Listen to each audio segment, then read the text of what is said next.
En l'an 148 de l'hégire lunaire, soit 765 du calendrier chrétien, le vénéré Imam Ja'far Sadiq alla à la rencontre de Dieu, plongeant le monde de l'islam dans une grande affliction.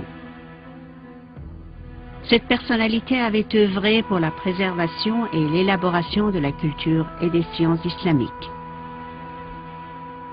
Le vénéré Imam Ja'far Sadiq, béni soit-il, est le fils de l'imam Mohammed Baqir. Il est né en l'an 83 de l'hégire lunaire à Médine. Il passa ses premières années de sa vie avec son auguste aïeul, le vénéré Imam Sajjad, que la paix divine soit sur lui, et 19 ans avec son père, le vénéré Imam Mohammed Baqir.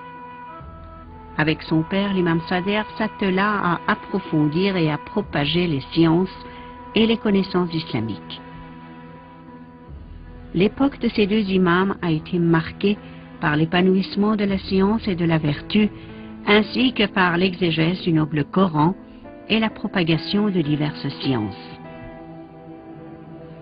Cette époque a fourni une excellente occasion à l'imam Sadiq afin de mettre au courant le peuple des réalités et des enseignements de l'islam et de fonder la première grande université islamique. L'époque où vivait l'imam Sadiq coïncidait avec la faiblesse des souverains omeyyades et l'ambition au pouvoir des abbassides. L'imam, profitant de cette occasion, a su propager pendant sa vie assez longue les sciences islamiques. Il donna un grand élan à la science, encourageant les gens à s'y initier.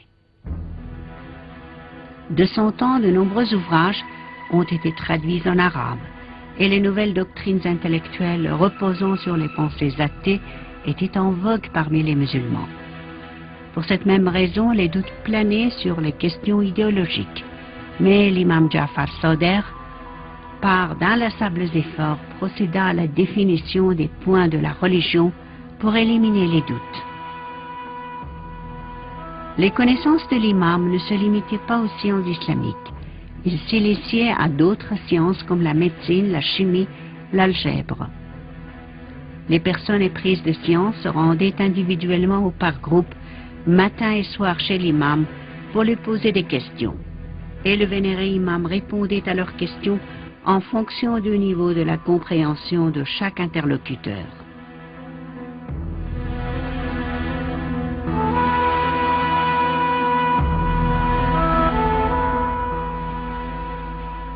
Né en 80 de l'Hijri et décédé en 148 de l'Hijri, à l'âge de 68 ans. L'imam Ja'far al-Sadiq a été peut-être le fondateur de ce qu'on appelle l'islam d'aujourd'hui. Le Ja'fari, l'école Ja'farite, qui est à la base son école, et les autres écoles qui sont Hanafites, Hanbalites, Shafi'i et toutes les autres sont aussi à la base de l'imam Ja'far al-Sadiq. L'imam Ja'far al-Sadiq a joué un rôle très important dans l'islam, pas seulement au niveau du chiisme, mais au niveau de l'islam en général, en apportant avec lui beaucoup de formes et de rénovation dans l'islam. L'islam de l'époque de l'imam Ja'far al-Sadiq était un islam attaqué de toutes parts, au niveau culturel, au niveau des sciences. C'était un islam qui était sous l'emprise de toutes les forces, comme les forces grecques, les forces persanes, les forces romaines. Et c'est sous cette emprise de force que l'imam Ja'far al-Sadiq a formé son école. Il a utilisé un moment très adéquat, le passage entre le califat des Omeyyades au califat des Abbassides. Les califes étaient occupés à se battre entre eux, à essayer de trouver une solution, laissant l'imam, de son côté, à faire son travail. L'imam a pu donc propager l'islam, un islam de justesse, un islam de droiture, un islam qui jusqu'à notre époque a ses conséquences et ses forces. L'imam Ja'far al-Sadiq, alayhi salam, est rapporté non pas seulement dans les livres de sunnis et les livres de chiites, mais aussi dans les livres scientifiques. Avicenne, que l'on connaît, était aussi un disciple de l'imam Ja'far al-Sadiq. Al-Jabr, qui a formé l'algèbre moderne, était aussi un disciple de l'imam Ja'far al-Sadiq. Toutes ces personnalités qui ont formé les sciences modernes sont à l'origine du Ja'farite. Les hadiths de l'imam Ja'far al-Sadiq se retrouvent aussi dans les livres sunnites, comme je l'ai dit. Les livres sunnites parlent de lui comme étant Aba Abdillah et se réfèrent à lui car il avait ce qu'on appelle le livre de l'imam Ali alayhi salam. Et l'imam Ali alayhi salam étant un des compagnons du prophète, cela suffit pour apporter les hadiths et les ramener à l'époque du prophète. L'imam Ja'far al-Sadiq a dit une phrase importante que les gens, à mon avis, n'ont pas très bien saisie et n'ont pas très bien compris. Il a dit rapporter les hadiths de ma bouche comme étant ceux du prophète. Les gens ont compris qu'il fallait dire que Imam Sadiq a dit de son père, a dit de son père, a dit de son père, a dit du prophète. Mais peut-être l'imam Sadiq voulait simplement court-circuiter et dire directement le prophète a dit. Imaginez simplement dans les livres de hadith si on avait des hadiths disant le prophète a dit. Les conditions prévalant à l'époque nécessitaient que l'imam évite une confrontation armée avec les souverains omeyyades et abbassides. Car à l'époque, la définition des principes idéologiques de l'islam et le renforcement des bases idéologiques et culturelles des musulmans constituaient une priorité absolue pour le vénéré imam Sadr. En même temps, ce dernier appelait toujours le peuple à éviter toute coopération avec l'État et à s'opposer aux souverains despotiques. Dans ses ouvrages, l'imam invitait le peuple à parcourir les étapes de la foi et à se doter de vertus sublimes. Pour lui, le meilleur habit était celui de la foi, de la vertu et de l'affabilité, un trait caractéristique de l'homme, conduisant à l'ouverture et à la félicité dans l'au-delà, car les bonnes intentions complètent la religion des gens. Le vénéré imam ayant des vertus morales était très modeste envers les autres. Il avait éliminé toutes les attaches d'ici-bas dans son cœur et les avait remplacées par l'amour de Dieu. Il disait, le cœur appartient à Dieu, ne permettez qu'à Dieu unique d'y entrer. Pendant la nuit, le vénéré imam se précipitait au secours des gens nécessiteux et des orphelins. Il commençait ensuite la prière et avec une grande modestie, il se prosternait devant le Créateur. Les contemporains de l'imam, le considérant comme le souvenir du prophète, se rendaient chez lui pour le mettre au courant de leurs problèmes. En suivant la tradition de son auguste aïeul, le prophète de l'islam, le vénéré imam traitait avec affabilité le peuple. Il entendait les problèmes des gens et les aidait à dégager une solution.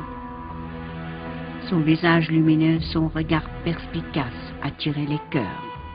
Il était très indulgent et très gentil envers les autres.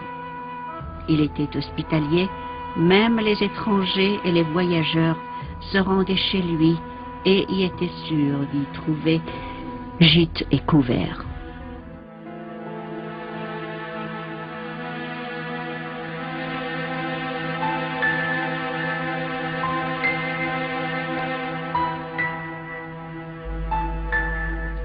Parmi les califes qui furent dans la vie de l'imam Ja'far al-Sadiq, on peut compter Hisham ibn Abdul Malik, celui qui tua l'imam Mohammed Baqir, le père de l'imam Ja'far al-Sadiq, et aussi Mansour al-Dawaniki, qui fut celui qui tua l'imam Ja'far al-Sadiq. La relation entre Mansour et l'imam Ja'far al-Sadiq était une relation assez tendue. L'imam ne considérait pas Mansour car il croyait il savait qu'il était encore un de ces califes qui prennent le pouvoir pour l'aspect matériel des choses et non pas l'aspect guidance et l'aspect rôle de responsabilité en tant que calife. Mansour ne pouvait pas non plus passer outre cette ignorance ou cette indignation de la part de l'imam, cherchant tous les moyens afin de garder le contact avec l'imam. L'imam avait un rôle social important dans la société que Mansour ne pouvait pas ignorer. Mansour donc invita l'imam à se rendre au palais. L'imam s'y rendit. Et Mansour lui demanda « Pourquoi est-ce que tu ne me consultes pas comme le font la plupart des gens ?» L'imam lui dit une phrase qui est très importante et qui peut être une phrase marquant cette relation et un exemple pour nous aussi. Cette phrase lui dit « Tu n'as rien dans ce monde, pourquoi on peut avoir peur de toi? De quoi on peut avoir peur de toi? Et tu n'as rien que l'on peut désirer de toi pour l'autre monde. En outre, tu n'es ni dans une grâce dans laquelle on pourrait venir te remercier, et ni dans une bassesse ou dans un problème où l'on pourrait venir te donner nos condoléances. » Cette phrase de l'imam Ja'far al-Sadiq est une phrase très très précise. En fait, il voulait lui dire que tu as beau être le calife, tu as beau avoir le pouvoir de me tuer, mais tu n'as rien dans ce monde que moi j'ai peur de toi. Tu n'as rien dans ce monde avec laquelle moi j'aurais eu peur de toi et pour laquelle je devrais venir m'incliner devant toi. De plus, vu tes actions, il n'y a rien à toi que je pourrais demander qui pourrait m'aider à aller dans l'au-delà.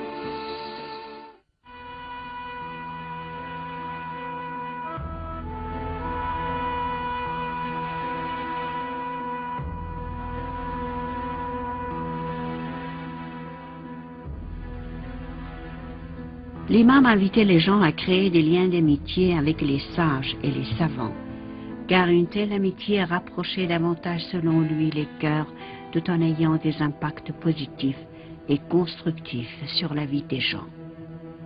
Le vénéré imam dit « Augmentez le nombre de vos amis, car ils vous aideront ici-bas et intercéderont pour vous dans l'au-delà. » Très populaire, le vénéré imam s'est toujours abstenu de coopérer avec les califes abbassides.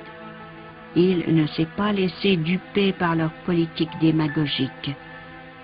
Déçu de pouvoir s'attirer l'aide de l'imam et après l'échec de sa tentative de le discréditer, Mansour, calife abbasside, s'inquiétant de l'ébranlement des bases de son pouvoir, a imaginé un stratagème pour tuer en martyr le vénéré imam avec le poison, privant ainsi le monde de l'islam d'une grande personnalité.